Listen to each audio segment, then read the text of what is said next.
So I'm here with Jade Pizzette, mate. Thank you so much for taking the time. One of the founders of Pizzette Matheson and one of the most successful project marketing agencies in Southeast Queensland, mate. Tell me about, the market's changing a lot right now, in terms of the Southeast Queensland market. We've got changes with construction and interest rates and the like. How do you think the last 12 months or 24 months have been, and how's that likely to change, over the next 12 to 24?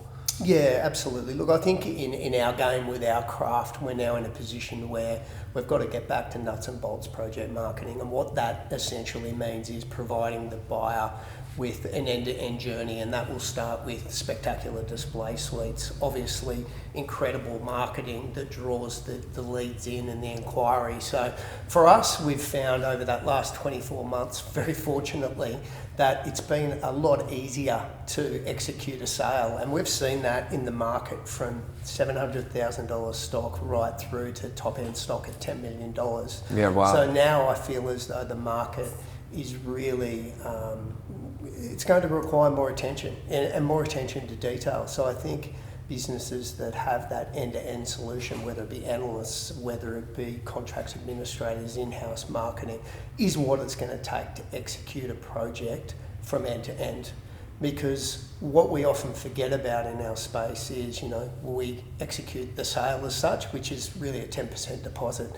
The real work that we see is between that 10% deposit and settlement, and I think that's where some people have had the luxury over the past 2 years to let things flow through and settle out sales without a whole lot of effort. But for us, that's something that our focus is driven heavily towards. When people think about project marketing, they often think about the glamour and the big media spends and the like. And, from the conversations we've had, I think one of the things you've taught me is that, it's really about the hard work at the end when it comes to settlement time. And I know that's what you guys pride yourself on, is really managing that really effectively. Can you talk to us a bit about just how you approach it and how do you think about it? Yeah, and I think, look, 20 years in the market, we've seen a variety of things from GFCs through to COVID, obviously, more recently.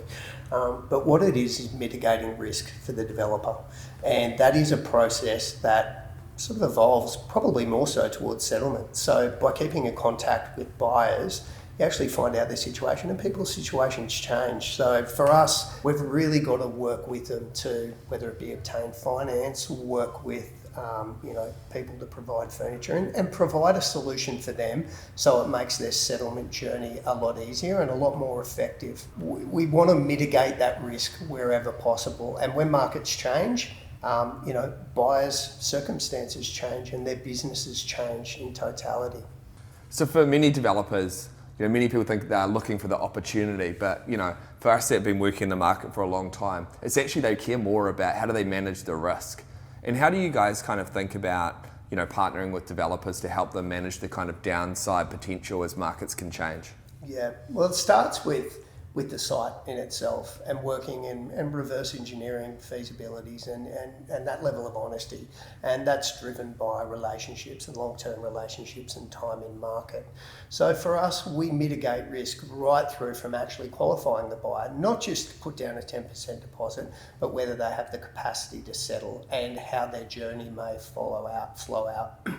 What that often involves is talking to them about their current home, if they're going to be an end user, and whether they need to sell that, and whether they need assistance in that process by us referring a great residential agent. So again, it's about partnerships and time in market and being able to provide a solution for these buyers. With developers, we need a serious level of transparency. And we obtain that for the developers that we have strong relationships with. And what that is providing them with the highest level of certainty possible that we can get to settlement on these projects. The buyer journey is changing so much. We've obviously had the rise of digital, the role of print, and a lot of people kind of have differing views about it. How do you guys think about kind of the role of the marketing part of project marketing? Yeah, the marketing piece is really interesting, and that's the massive difference between a residential agent and a project marketer. They're polar extremes. And the way that we approach it is really off the back of the project and the intricacies that are between an end user project and investor project. And here on the Gold Coast in particular, we need to mitigate developer risk by putting a variety of stock into some of these larger developments, in particular 2 bedrooms, 1 bedrooms, right through to penthouses and sub-penthouses.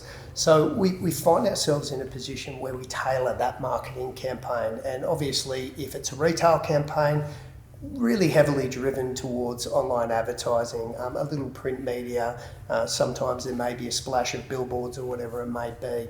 But in addition to that, we underpin it as well with, channel relationships we have, and, being in market, doing bigger projects, whether it be Star or Signature or Oracle, you need to rely on those when the market fluctuates. So there'd be the channel piece, but in addition to that, the advertising campaigns are getting broader and broader, but much more targeted.